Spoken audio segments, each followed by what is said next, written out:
In pharmaceutical manufacturing, lack of process control can have major consequences. Poor product quality and consistency, lower yield, and even batch failure.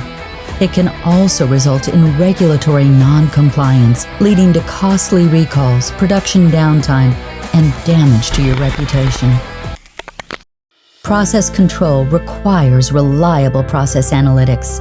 Reliable process analytics requires regular sensor calibration and replacement, and even with regular maintenance, sensor failure during a batch can still occur. But how can you stop sensor failures? And how do you know when a sensor will need to be calibrated or replaced? ISM technology from METTLER Toledo monitors sensor health in real time.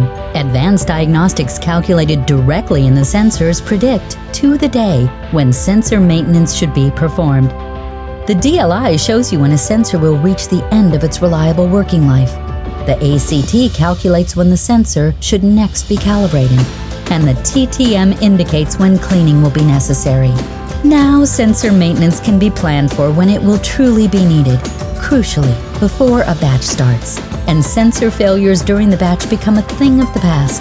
With ISM Predictive Diagnostics, you can be sure processes and patients are kept safe. Process quality and consistency are always high, and manufacturing efficiency is maximized. Get your processes under control with ISM from METTLER Toledo.